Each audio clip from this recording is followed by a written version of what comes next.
how is it mythology and then it's a game and then you're actually going inside a mythology, which is Yeah. insane, right? Like, Yeah. am I sitting with Ravana or what? So we need to insert the legend into the map, and that's what we started doing. We sit down and we have an idea that we want to transmit.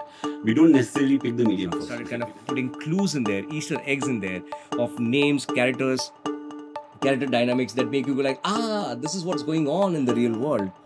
She comes from a world where she lives in very close harmony. Her species has evolved with very close harmony and symbiosis with nature. That's really the difference between, let's say, a mythology and just a single story. A single story, in spite of its desire to be multifaceted, has a limitation, has the limitation of being coming from one author, one view, building one case. Whereas mythology can invite multiple perspectives and be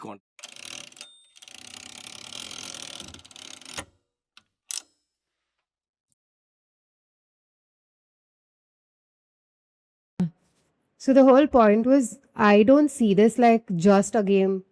It feels like you're a filmmaker, you design games, and then you guys are world building at some point. Then there's architecture, then there's amoeba, I don't know what not here. So give me first breakdown of these layers and tell me, how did you guys like start putting these layers together?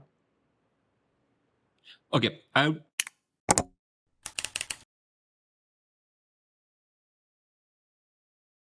maybe I start with the why. And I start with an architect, Buckminster Fuller.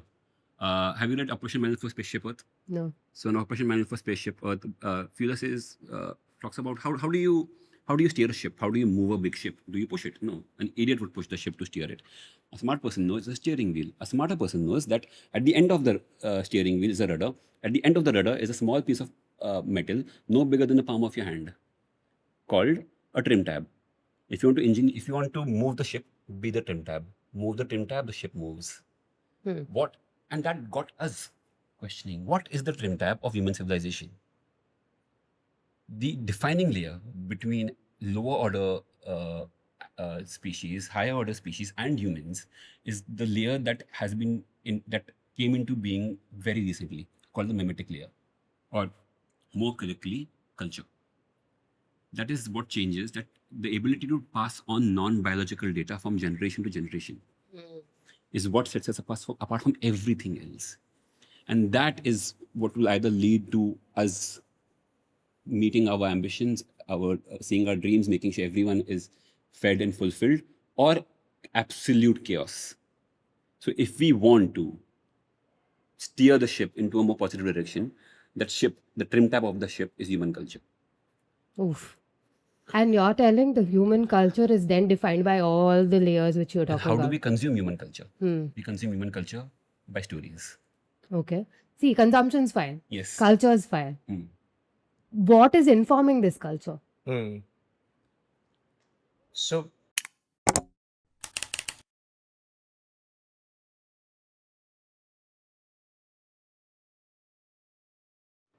I mean, give you some concrete stuff. Otherwise, it'll remain so abstract that we'll keep remaining and like it'll become only a discourse on philosophy. So at the most concrete level, there are a wide variety of characters in the story, right? And a lot of these characters come from different species, and these species end up invariably representing our histories, groups in human history, right? So there are nags who end up representing in every group of across human societies. There have been groups within groups who have been pushed to the fringes, who have been who the others have punished and revered for their special powers. There are groups within every groups who are the elite, who hoard power, who hoard knowledge, who do not let anyone else uh, have access to the insights and This is prescriptions getting they have, real. Yeah. right? So each of these group will be found universally in every known social group. So the first thing was to find these archetypes there where we can identify these groups and create the right allegories for them. So now we have Garudas and Nags and Rakshasis. We have this very counterculture species, the species that is, they have three genders, and they have gender trimorphism. Each gender is very unique, has unique behavioral abilities, and they choose their gender. So they're truly gender fluid, and they also have a very high level of phenotypic plasticity, which means that they can actually transform their bodies based on the diets they consume. So we started creating these species to first, it was a back and forth process. It was a way of mapping the world, right? And then the map became finer and finer. We created like a crude map of the world first, which is what a cartographer does at first. And then the cartographer comes and says, wait a minute, this is a very crude map of the world. The world is far more nimble, it's ever changing, it's far more lush. Our map is flattening the world down to like this two-dimensional thing. And hey, where is the legend? We also need to put the key in the lock right at the outset, so that when somebody reads the map, they're not lost. They don't think, oh, the world looks like this flattened little piece of paper. They look at the map and look at the legend, and realize that every inch is a mile, or is a 100 miles in the real world. So we need to insert the legend into the map, and that's what we started doing. We started kind of putting clues in there, Easter eggs in there, of names, character dynamics that make you go like, this is what's going on in the real world. You have one character, for example, as who has entered a simulation to train for. He's trying to kill someone, but he's trying to kill someone by engineering a riot. And how is he engineering a riot? By stealing a fruit. He's just stealing a fruit and refining the cascade that will lead up to a riot, that will lead up to the death of the person that he wants to kill. Now, as he's running the simulation over and over again, he's running out of time, so he runs all possible simulations at once. So every future probability appears in front of him at once. So every slice, every moment is a little slice of a future potential event. And as he walks through these slices, he sees multiple events, multiple probabilities appear and disappear in front of him. So anything that is highly probable appears more solid, and anything that's less likely appears wispy and disappears, right? So it's like It's like it's a visualization of the fourth dimension in some way. Of probability, of fifth dimension. So if you think about this piece of paper, right, it has two dimensions. You have X and Y. It has depth, but it's almost like negligible in this case, right? Now, when you stack multiple pages together, depth comes into existence. A third dimension starts becoming visible to you. So imagine doing the same thing with stacking up the four dimensions of space and time on top of each other. A fifth dimension emerges, which is a dimension of probability. Now, this guy is walking through this probability dimension, and in that he's trying to understand what potential changes that he can make, what nudges can he make for the cascade to really work the way he wants to. In that, there is a moment, there's a tiny little moment that will be missed by most readers on probably the first read, and they will come back to the book, and the second reading they'll be like, oh my god, the key is right there. There's this tiny little moment where he thinks to himself, because of the probabilistic simulation of multiple possibilities in one moment, he looks at people's fingers, and everyone seems to have multiple fingers because the fingers are constantly like moving, and some of them are wispy, some of them become solid, and so the simulation is generating multiple fingers. And this guy says to himself, he thinks to himself, what's with everyone's fingers? Why are there so many fingers? Right? Now that's a key that unlocks something unique for most people who know what this is, what this also is a reference to. It's also a reference to the way AI generates images, how simulations generate images. Dreams also work like that? Right. Any kind of Simulation engine. any kind of a simulation engine that has drift, that has noise, that has hallucination, will potentially do kind of noisy artifacts. Yes. So it becomes a way to unlock the rest of the scene. Then you suddenly know, oh, this is talking about all kinds of simulations. It's talking about all kinds of dreams and hallucinations. The depth is insane. I mean, so like build on that, like we have taken painstaking effort to just make sure every word is chiseled, and sometimes the callback will make sense 3 years from now when the second movie, 5 years from now when the second movie comes out, or when you play a game. But at the same time, everything is standalone. But goes back to the question you have. Why the complexity? The complexity is so that everything makes sense, that everything is coherent, everything is is lived in across the board. Everything from the clothes the people wear to the language they speak to the words they don't use. Like at one point, N uses a character N has left her familiar, an animal she's been taking care of, in someone else's custody, and when they meet, she doesn't thank him by saying you took care of him, because her brain can't compute that. She comes from a world where she lives in very close harmony. Her species has evolved with very close harmony and symbiosis with nature. So that's not language she uses. I want you to read the book to explore exactly what it is, but at that moment, remember that how her cognition informs her choice of words and how that informs her ethical framework and her honor code. But that goes back to how her perception works. She has chemoreception, which means that if your primary source of information about the world is light, you have discerning. You see boundaries between things because light waves reflecting from different things are different. And contrast becomes your signifier. So contrast becomes a my signifier. God. Shallow depth of field becomes a signifier, and so on and so forth. But for her, she's chemoreceptive, which means that she first senses things through chemistry and then through light. So chemistry an important sense, that a privileged sense. Her species, hence, looks at everything from a lens of emergence. When she senses something, immediately she gets the information of what this thing was before it became What it is. what it is now. Oh. So because it's coded with history, chemistry is coded with history. The provenance is coded within it, Okay. right? If you're So are smelling- you guys also like driving references from like the kind of animals that are there around us, Very the much. observations Yeah, from of course, them? Of Yes, course, definitely. of course. Because this is a, so it's like a mirror to like what's been happening around us. And I mean, for ages, games have been developed to hold mirror or like also do simulations, as you guys are saying. Of course. How is this different? It's not different. It's the same intention as ever. It's an intention that dates back as But also it's Thousands of overlapping. Again, you guys call this a mythology. right. A game becoming a mythology, that It's a has game, not it's a been, novel, it's everything, right? that It's a is little movie. unheard Yeah. of. Right. How is it mythology and then it's a game and then you're actually going inside a mythology, which is Yeah. insane, right? Like, Yeah. am I sitting with Ravana or what?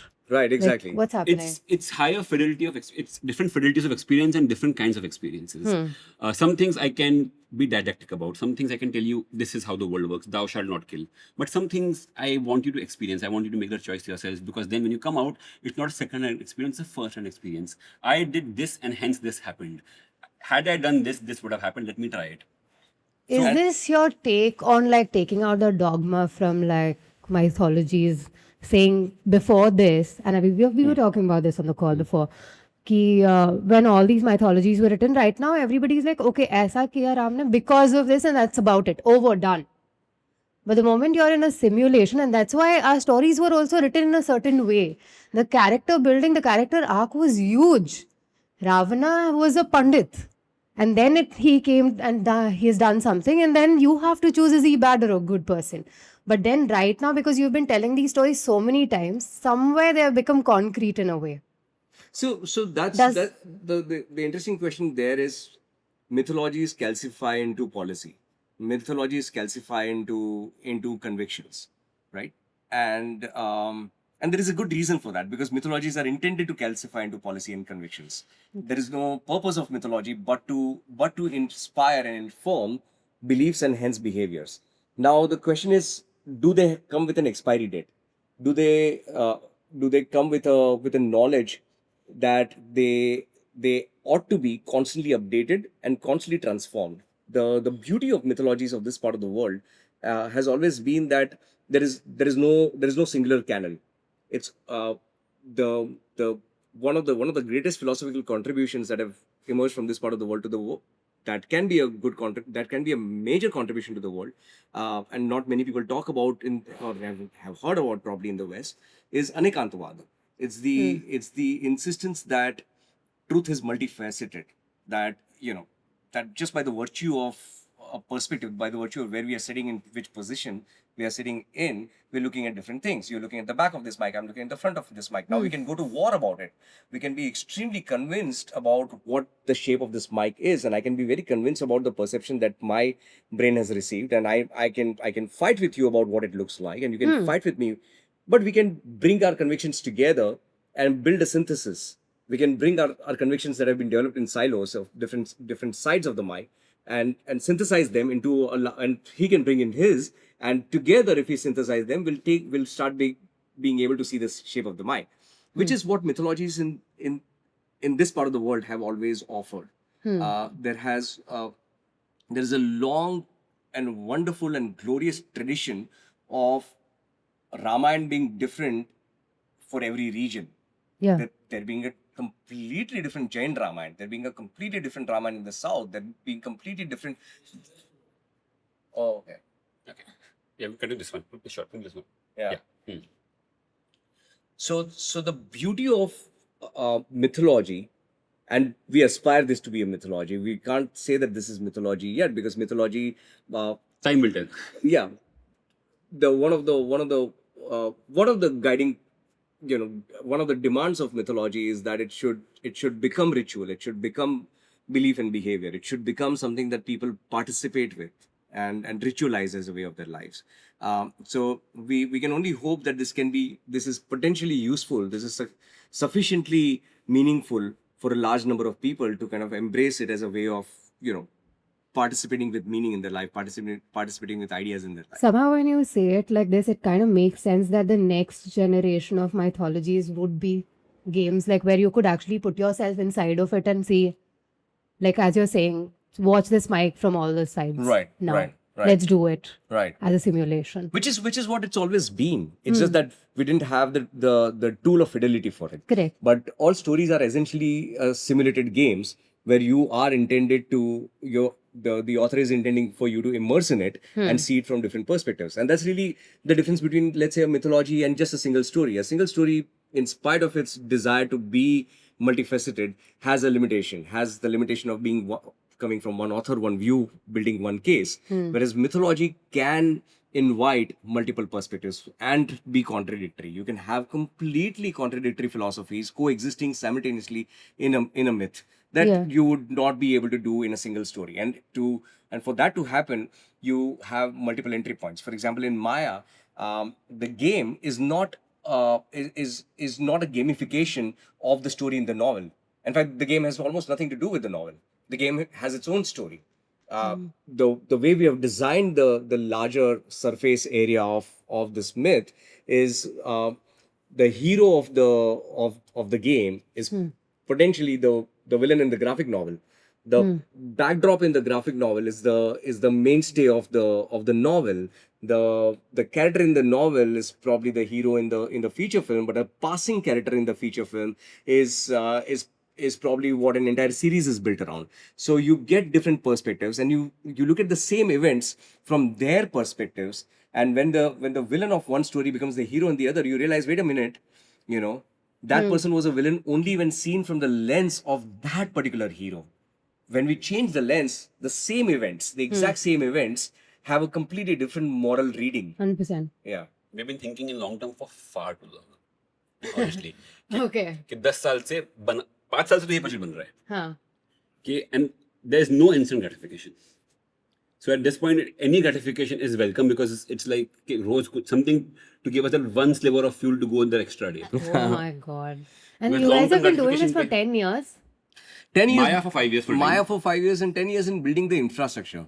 The idea has been this for a while. We've been talking about this for a while, that we need to build cultural machinery. We need to build cultural infrastructure.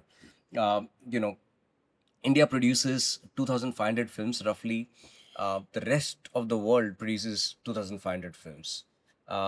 So India has 1.5 billion people to show these films to. The rest of the world has like probably a couple of billion people to show the films to. So by that virtue, by that math, India should be doing at least 30-40% of the world revenue. If not that 20% at I mean, least. in every sector, actually. Yeah. Now, India does 1.5% of that revenue. $130 billion is roughly the global revenue in film, and India's revenue is 1.5 billion. So why is that, right? So we have 1.5 billion people. That means even if one person has two great stories to tell, which is the bare minimum every person does have, every human being does have, and there is inheritance of a gold mine of stories. Oh, yeah. And philosophical frameworks that are And- completely alien to the rest of the world. Completely incredible philosophical frameworks, rich philosophical frameworks. Like India is more than yoga and karma, right? Yeah. Oh my God, yoga. And, There's much more. Like there's yoga, Yeah. there's karma, there's so much more. and chai tea. Right, Like, this is what we've been reduced to. And now Prada Chappal and like it's just hilarious what is coming out. And it's very disheartening to see Prada Chappal coming out like a Kolhapuri Chappal. You know about this or what? No, I don't know this. So yeah, Prada Vancha Kolhapuri. Okay. Yeah. And then, But it that's a was good on the thing, right? runway. No, it's a good thing. It's also like, I don't know, it's making fun of us in a way. Oh, really? no? It's Don't ironic. you think? I don't think it's ironic. I think it's Like, good. no, it's saying, say, Kolhapuri, you were getting for 250 rupees on the street. Nobody gave a shit. Prada now sold for how much? Or they'll sell a rag basket for like, I don't know, millions. So, we are not respecting our artists in our culture ever. Yeah. There, the Christopher Nolan's recent movie which has come out, in that they are doing this Ramayana wala, I don't know if it is, but I keep going back to when they Dhanushban when Ram had and he had to pull and put the whole thing and then shoot Like in- the thing. It's exactly the same in Odyssey. Are we going? I won't say they're stealing, but there's so many overlaps now. But are we doing that kind of films or like going that deep in our own culture? I don't know. If I were to zoom out, this is how I look at it. India is both we create and we consume. If we don't create, if we don't upgrade, package well, and distribute what we have and what we can come up with, the market will not wait. Someone else will come and colonize us. We have been colonized before economically. We'll be colonized culturally. Yeah. That is happening. That will keep happening unless we stop being a service economy and we start becoming a product IP idea economy and say 1.5 billion people of people who are running organizations around the world. Why can't we run our own organizations? Why can't we invent our own products? Why can't we invent our own culture and use the world as a marketplace? Because if we don't do that, the reverse is definitely happening. We see it happening in front of our eyes. I mean, that's why, I'm talking to you and you were telling we are building an institution rather than just doing one Yeah. small game, right? And that has to come from people like you guys having resources pushing this whole thing so that generations following or like people like us can follow you guys and do much better. I'm sure there are a lot of people who want to put the energy in things like this. I mean, here's the thing. That's the one thing that keeps me awake at night, and the thing that you've been seeing for some time. Yeah, now. clearly not sleeping. Okay, this is thing what that you were talking about or what? Yeah. No, okay. कोई नहीं, हो गया. Yeah. हाँ. Predictions. So Okay. कोई नहीं, कोई नहीं. when I travel a lot across India and get to meet a lot of young people, and it fills me with hope. It fills me with a sense of responsibility. I look at these incredible minds that we have in this region, and if we don't very rapidly and quickly build the cultural infrastructure for them to express themselves, for them to share their ideas, share their visions with the rest of the world, we'll be losing lifetimes of intellectual capacity.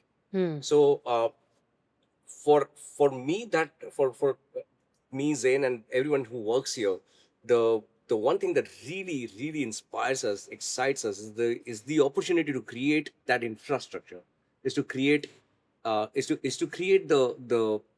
framework, the landscape, the platform that will become the space for hundreds of thousands, if not millions, of young people to use to produce artifacts of culture that the world is inspired by. I mean, I'm seeing this as, and correct me if I'm wrong, like how Marvel Studio is, and Yeah. how have you seen Arcane, the movie? Yeah, of course. So incredible work, right? The kind of layers or like research which has gone behind the games there for Arcane as well. I see this probably going on that direction. Do you think that is what it is, or this is again some other take altogether? Multiple things. So I want to tag on something that Anand was saying. The pain is personal. When Ship of Theseus was being made, 2010 end of year, Anand starts making it, shooting it, finishes shooting it in 2012 start of year. It comes out a year and a half later. Creatively, all the work is done. But Anand, me, everyone in the team has to put the work in making sure that people see it, because distribution networks in India do not exist. Kiran came on board, Amir came on board, Sid Roy Kapoor came on board, and they helped immensely. But the infrastructure was not there. 2016, we finished making An Insignificant Man. It takes us a year and a half. Sorry, 2016 start of year we finished making it, right? Yeah. And then TIFF happens, and then it is in India 2017 November. It takes us a year and a half again to distribute it, because there was no infrastructure for document distribution in India. 2018 January I started making SHASN. We move here in May. In June the game is complete. The game hits shelves in 2021, 2.5 years later. Yeah. The longest is Tumbbad, of course. Yeah, Tumbbad. We finished shoot in May 2015. I remember Anand was directing on set, and I came and I showed him virtual reality. Yeah. And the film came out 2018. Because the infra does not exist. We have lost lives. Like we have lost, each one of us lost 10 years because the infra did not exist. Now multiply that by every creator in the country. We are losing lifetimes every year. So the pain is very, very personal. The second thing, building on to answer your question of what does the shape of this studio look like. Again, I'll go back to Fuller. Fuller's book starts with something called piano tops. When the ship is sinking and we're out of rafts, we start looking for piano tops, and then we sit on piano tops and we survive. But that's after some point we forget that this piano top was a makeshift solution, and we make it the permanent solution. No, that's a make. And around us, we see a lot of piano tops, and the biggest one I see as a creator is copyright. It's a very feudal way of looking at the world, and the greatest inventions have come from the blurred lines of copyright, be it the GUI that Steve Jobs stole from Xerox PARC, to be it Dota and League of Legends and Counter-Strike that were made by models. Everything comes from the blurry lines of what is copyright. What we are doing is we are making stories. We are telling stories that we think are urgent. But we also know very well that to change the story, you have to change the storyteller. It is quite possible that we tell stories that will change lives, that will impact lives, that will move the needle ever so slightly forward in the direction that we want it to. But it's quite likely that in 10 years from now, both of us are obsolete. Our ideas are obsolete, and we saw it a few weeks ago. The next generation has great ideas. So how do we empower them? We take everything that we're building and we tell people, we invite people, we have built this. This is the groundwork. This is why the universe also has to be so fleshed out, because rules have to be fleshed out. Come and sow your seeds on this ground, and you reap the harvest. After you have filled your first granary up, we'll talk about how much. How do you intend to do this? The brass tacks of it, the actual physical reality of it looks very simple. We have hundreds of stories within Maya. We have an entire lore, a very, very rich and deep lore that talks. We have 14 languages within the world building project. We have endless architecture. We have 65 young architects who have worked on Maya so far. So there is a humongous amount of work that has gone into the world building. The lore is very vast and very deep. Multiple species, their histories, hundreds of characters, their interactions. This is what we've been creating for the last many years. So the first layer is very simple. We offer all of this up to the community, and we invite everyone to have a take on it, to tell stories within it. We invite everyone to make games with our characters. You can download hundreds of 3D characters that have been very well designed, handcrafted, hand chiseled by some of the greatest artists on the planet, and you can deploy them in your game. You can make console games, you can make mobile phone games, you can make tabletop games, you can make tabletop card games. You can do all kinds of things, right? You can tell stories in a wide variety of ways using experiences, stories, storytelling landscapes and world building and concept art, uh, 3D art, that all put together, uh, if you're starting out as a creator, you might not have access to or be able to afford. So you can now express your ideas within this world that already has an audience. We have brought to you a story infrastructure, a world that exists. It's vast enough to carry any idea, carry any meaning, carry any perspective. You can deploy your insight and perspective and warning and story and plot through this entire vocabulary, and there is a ready audience for it. There is a large audience right now. We have 10,000 people who are inside in the community. These are people who have shown profound interest in what Maya is about, and there will soon be hundreds of thousands or hopefully millions of people within the community. And now you can make something. You're a 17-year-old kid in Migori County, Kenya, and you can make something that you believe the world needs to know through a card game, through a phone game, and deploy to this community. And overnight you will get a small portion of this community. You'll be able to invite them, inspire them to buy what you have, and you can monetize all of that for yourself. So that's what it looks like on a physical day-to-day basis. It looks like, for a lack of better way of putting it, it looks like Star Wars meets Wattpad meets Roblox in like one Oof. ecosystem. This is insanity. So exciting for, like, I'm sure, like, creators in this specific field. But when you're talking about 3D modeling, I do a lot, and I've seen the kind of models you guys have been doing. I was going across the studio, and they're going so detailed, like taking each and every detail, probably a thread detail, and then doing everything. It's insane. But are you guys meaning to, like, give this 3D out as a free 3D which people can work around? I can promise you one thing, that when Spider-Man was made, the first Spider-Man, no asset from that Spider-Man movie after the movie got made is of any use to anyone. It is literally garbage that is stored on hard drives because no one has worked on it since.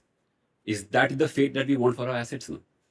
The better technique is to just put it out there and the community will take care of it. This is very interesting. Yeah. I didn't even know about this. Yeah, yeah. It's kind of something that the tech world discovered in some way. Uh, the good side of the tech world, which is the open source world, the yeah. open source world. The idea that look at what open source has given us. It's given us Wikipedia, the greatest repository of human knowledge, taken care of entirely by people. Like, I remember as a kid, the idea that you could have an encyclopedia at home was obnoxious. There was one friend of mine in the neighborhood who could afford an encyclopedia set, and it would be kept stored away, and you need your parents' permission to even open it and go through it. And right You now, can't soil it. Yeah. yeah, and yeah, you can't soil it, and it's also getting outdated every day, Yeah. simultaneously. And now we're taking Wikipedia for granted. Yeah. The poor guys start every year by saying, "Please give us money," No, now it's ChatGPT. which is also You trained on the see? same. Yeah, on that and every other thing. Okay, let's start zooming out a little bit, and I want to see your observations, understand your brains a little bit, because I know it's insane. That's why you guys are not sleeping at all. So, number one, zooming out, mythologies, other mythologies. What were your observations? What were our observations about mythologies in general? Huh. So about 100 years ago, somebody like sat down and broke down the patterns of mythologies from around the world and started asking questions that any scientist would ask of anything that shows patterns. And the question that he asked basically were, what are the patterns? What are the common themes that keep recurring and behave as if they're happening for the first time, right? Pretend as if they're happening for the first time. That this is the uh, Pratyancha example that you gave of putting a Pratyancha on a barn, and it's like how does this story keep recurring in stories, and how does a story about an individual arriving from nowhere, had this virgin birth, or a birth of womb that was transferred around, and then finally was born and had to be stolen away and then reappeared 20, 30 years later, and how is this story recurring across all cultures? Is it that these cultures were speaking to each other, or is there something deeper going on in human imagination that keeps producing the same story, the same patterns over and over again? And this question was asked about 100 years ago, and this person started kind of really mapping patterns through these stories, and that thesis was called A Hero with a Thousand Faces by Joseph Campbell. Now it's been 100 years and it's been due for upgrade and update for a while. Is this where you guys come in? Yeah, that's where we come in. That's what we've been doing our whole lives. We've been trying to upgrade it, update it, because we have a lot of new insights have arrived since Campbell from from from areas of inquiry that he would not have imagined. It's okay. Yeah. Yeah. The God is speaking. So a lot of new insights have arrived from areas that Campbell would have not imagined, and those have come to us from evolutionary biology, from cognitive neurobiology, from neuroscience. Give me an example of what you're talking about. Yeah, I'll give you an example. So Campbell looks at the world and says, okay, if every mythology, every story ever, more or less starts with an ordinary world. You see the hero mostly asleep, just completely oblivious to the fact that there's a world out there which is unimaginably vast and complex and full of good and bad and evil, and is completely oblivious to all of that, just is hungry all of the time, and it's like, wants to be in the comfort of his mother, his friends, or whatever. And one day something arrives, something shows up at his doorstep or her doorstep, and she can't say no. She just doesn't. She has to pay attention to this one thing that has happened, and that could be murderous hordes have come and put the whole village on fire, and she's the only survivor. Or somebody comes knocking at the door and says, hey, your uncle decided that you ought to go on an adventure. Or somebody comes at her door and says, you are a witch and you are born to a family of witches. Or somebody shows up, she's going about her daily business and she bumps into someone, and the eyes meet and they go like, she's like, oh my God, I've never seen a man like this in my life. Something happens, right? So that's called call to adventure. And then something happens again, and then the hero is more often than not scared of this adventure. This is too much. She's not ready. She's not prepared for this. She says, no. This guy is wrong for me. This is all sorts of wrong for me. This is exactly the kind of guy I shouldn't go with. This is exactly the kind of adventure that my mom has warned me against. So, right? There be dragons. There be dragons, right? This is exactly. I've never stepped away from Shire, farther away from here, and whatever. So there is a refusal to the call, and then the hero meets a mentor, a little girl, a 6-year-old girl who's showing far more courage than he's capable of, or his own image, his own doppelganger is like broken and lying in the river and looking at his reflection, and the reflection says, oh, this is who you are, this is what you're made of. Or a mentor arises from the sky, or wherever a mentor comes, somebody shows her or him the light and says, okay, this is what I ought to do now. I have no choice but to go ahead. And then the hero takes a step forward, crosses a threshold. That's literally a joke, right? I don't know if you've seen that meme where Sam and Frodo, they take a step and they go like, this is the farthest I've stepped away from the Shire ever in my life. And then the rest of the film, you have to keep cutting back to the step because that's the farthest they've. So that's crossing the threshold. So this was kind of, I'm giving you a very, of course, a glimpse of a larger thesis. So this was 100 years ago. But now what we have understood is the reason this works is because this is a classification. This is taxonomy for patterns that biology follows. This is the logic of life itself, right? So this is, if you start kind of breaking it down, you can start unpacking it into the way evolution works, into how any game dynamic between an individual and their environment is bound to work. So the thing that we started developing over the last 10-15 years is that we are increasingly living in times where no single villain is responsible for your suffering. Right now, old myths give us one dark lord, and you destroy the dark lord, and all is fine, and there will be rainfall, and there'll be everyone will live happily ever after. And we have done that in the past. We have gone and destroyed Dark Lords, and the world hasn't become happily ever after. So what's going on?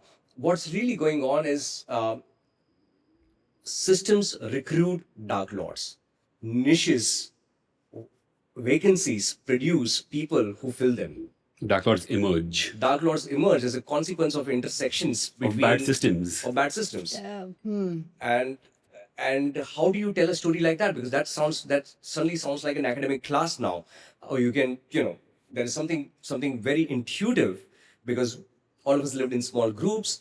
We evolved intuitions for responding to a potential threat of a person coming in or a group coming in and taking away all our resources, all our mating resources, all our children's futures, and kill them, stop them. That's the kind of intuition we have hardwired in us, and hence when somebody tells a story like that, we feel very good, we feel entertained by it. But how do you make something that is invisible entertaining, right? That's the upgrade that we are talking about. We're taking a story world that has been built with this idea of very clear us versus them, and now diffusing that us and them and saying, wait a minute, us and them, we are all a part of the same world, and us is also them, because you might be a perfectly wonderful human being. You might think of yourself as a very, very morally upright and morally correct person, and then you might be doing a 9 to 5 job and working in a system that is 4 degrees removed from everything being wrong with the world. Right, fueling it. Yeah, you might be fueling it. You might be writing an algorithm. You might be building infrastructure. Very, very honestly doing your job, Agreed. but participating in building the very infrastructure that recruits that evil. Good versus evil works in a binary. There is good and then there is evil. And there are some sidekicks in the center who are grey. What we're talking about haves versus have-nots, and that's a gradient. A have-not in one situation might be a have to someone lower down the gradient. Right. And that's a complexity to deal with. We're not taking culpability away from the Dark Lord. But we are saying that you might kill a Dark Lord, and if you don't repair the system, a new one will emerge. So do you rather kill a Dark Lord or repair the system? I mean, but also, if you can say repair the system, is it that easy? No, it's not, but it's worth it. But that's exactly why it's so difficult, because it's That's hard. why 10 years you guys have been putting in this. No, not just that. It's hard to even diagnose it. The challenge is not necessarily only the solution. The challenge is even identifying the problem correctly. Exactly. Because the system, it's not one problem. The moment we call something a system, and something is a systemic problem, which invariably means it's made up of trillions of tiny little pieces that interact with each other in producing a complex Complexity niche. is very vast Yeah. over here when we are talking about it. So hence we play a game. Just to understand, is it? Game is really the best kind of replicator we have in making systems intuitive. Stories are fine, but stories flatten things a bit and abstract things a bit. I wouldn't privilege one or the other. I would say sometimes then there is, not sometimes, many a time there is a need for a one-way dialogue where a story, a worldview, in its purest form, in its unadulterated, non-choice form, is being transmitted one way. Because things of deep emotional complexity or complexity otherwise sometimes just need a clarity of vision, an auteur. And sometimes you want people to just fuck around and find out. And that's where games come in. So they both have their own strengths, and that's what we do. When we sit down and we have an idea that we want to transmit, we don't necessarily pick the medium first. We say, okay, this is the idea.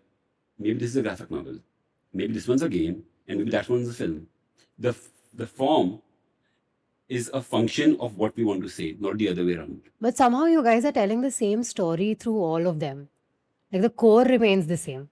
That the complexity exists. Yeah. Watch the system and then solve or get to wherever you have to get to.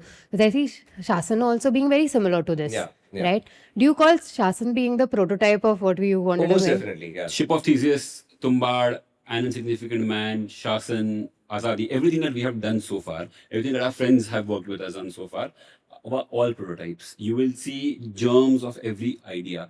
In the second story of Ship of Theseus, there's a monk who's decided to go on an unshan and starve to death because every medication Hey, that Anshan. Sorry. The thing which has been going on.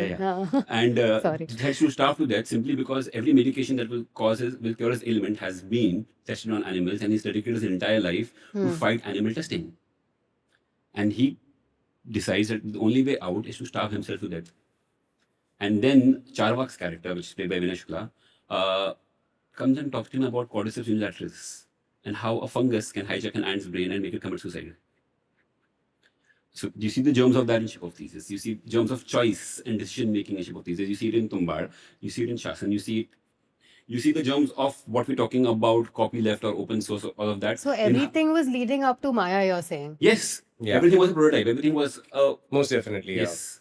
Wow. We were practicing. We were just practicing.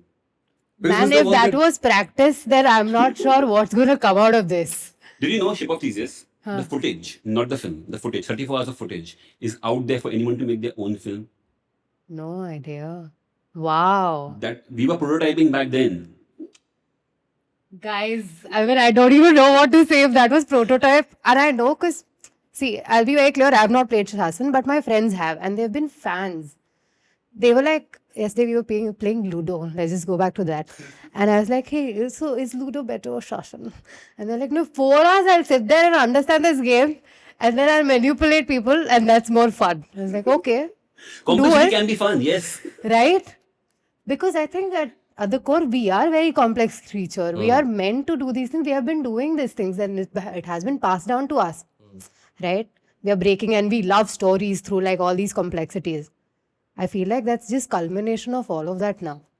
Am I pushing this? Maybe. I think that's where we'll end this. Thank you guys. This is insane. This is like a masterclass. I feel like I can stay here for hours, but like camera's giving up, everything else giving up. So I'm just cutting. That's all. Otherwise, I'll sit here for 4 more hours and like a little bit more coffee for you. Yeah. And then hospital and then that's it.